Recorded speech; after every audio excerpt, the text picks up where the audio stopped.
নমস্কার, আশা করি সবাই ভীষণ ভালো আছেন। আবারও একটা ব্লগে সবাইকে জানাই অনেক ওয়েলকাম।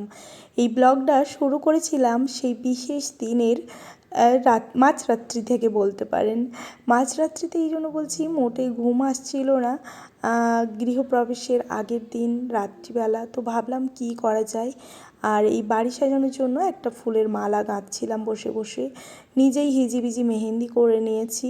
আর দেখুন, ভোরবেলা ঘুম থেকে উঠে স্নান টান করে রেডি হয়ে গেছিলাম আমাদের মহাদেবের মন্দিরে পুজো দেওয়াতে যাওয়ার জন্য। আর মহাদেবের মন্দিরে পুজোটা একটু ওই মান্যতই ছিল বলতে পারেন। দণ্ডি খেটে পুজো দিতে যাব এরকম একটা মানত করেছিলাম। তো এখানে যেহেতু পুকুর নাই, মানে মন্দিরের পুকুর নাই, তো সেজন্য কিন্তু এইভাবেই আমি পুকুর মানে মন্দিরের জল নিয়ে এসে স্নান করে তারপর আমি দণ্ডি খেটে মহাদেবের মন্দিরে গিয়েছিলাম। আমার সুখ দুঃখ আনন্দ কষ্ট সমস্ত কিছু কথা কিন্তু আমি এই মহাদেবের মন্দিরে গিয়ে বলে অনেকটা শান্তি পাই। তো ওনার কাছে এই সমস্ত কিছু কথা রাখি। আর উনি যদি মনে করেন যে সে কথা শোনার বা সে কথা শুনে কোনো রাস্তা বের করার, তাহলে কিন্তু উনিই বের করেন। আমি ফ্ল্যাট থেকে এইভাবে কিন্তু দণ্ডি খেটে পুজো দিতে গিয়েছিলাম। আর জানেন তো, যখন বাবার বাড়িতে ছিলাম তখন বাড়ি বিষয়টা বলতে সেরকম মানে কি বলবো, যে বাড়ির মতোই হয়।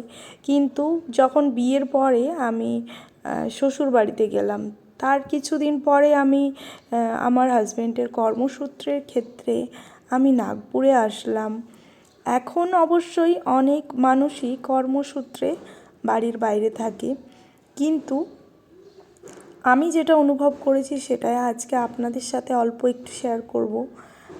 যারা কর্মসূত্রে বাইরে থাকে বাড়ির, তো তাদেরকে না ভাড়া বাড়িতেই থাকতে হয় বিশেষত, মানে বেশিরভাগ মানুষ তাই। তো আমরাও ছিলাম ভাড়া বাড়িতে অনেক দিন।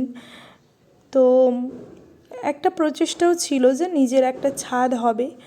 আর ভাড়া বাড়িতে থাকার যে কী জ্বালা, সেটা হয়তো যারা থাকে তারাই বুঝবে। যে নিজের মতো করে সুন্দর করে সাজিয়েও সেই বাড়িটা নিজের হয় না। আর যে ঘর মালিক থাকে সে যদি ভালো হয় তো ভালো, আর না হয় কিন্তু খুবই মানে অসুবিধা করে। তো যাই হোক, দেখুন আপনাদের সাথে গল্প করতে করতে চলে আসলাম মহাদেবের কাছে। এখানে পুজোটা সম্পন্ন করলাম। আর তো জানেন তো, ওই যে ভাড়া বাড়ির কথা বলছিলাম, তারপরে এই 2 BHKটা আমরা নিয়েছিলাম ফ্ল্যাট বাড়িটা।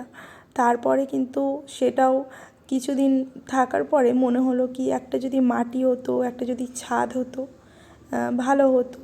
তো সেই সূত্রেই কিন্তু তারপর আবার এই বাড়িটা নেওয়া হলো। তো এখানে মহাদেবের মন্দিরে এসে পুজো দিলাম। আর তারপর কিন্তু গৃহপ্রবেশের কাজটা মানে পুজোটা শুরু হবে। এই বাড়ি বানানোর পেছনেও কিন্তু অনেক পরিশ্রম থাকে, অনেক মানুষের পরিশ্রম থাকে, তবে গিয়েই কিন্তু একটা বাড়ি সুন্দরভাবে তৈরি হয়। আপনাদের সাথে অনেক দিন কোনো ভিডিও শেয়ার করতে পারি না, তাই এই ভিডিওটা নিয়ে আসলাম। আপনাদের কেমন লাগলো অবশ্যই কিন্তু জানাবেন। জানেন তো, যখন ভিডিও এডিটিং করি না, তখন না কী যে বলি তার কোনো খুঁজেই পায় না। অথচ যখন মনে মনে ভাবি যে এডিটিংয়ের সময় এই সব কথা আপনাদের সাথে শেয়ার করব, তখন কত কথাই মনে আসে। মন্দির থেকে এসে একদম পুজোর জন্য, গৃহপ্রবেশের পুজোর জন্য রেডি হয়ে গেলাম। এবারে যাব নতুন বাড়িতে, আর সেখানেই পুজোর জোগাড় যন্ত্র করতে হবে।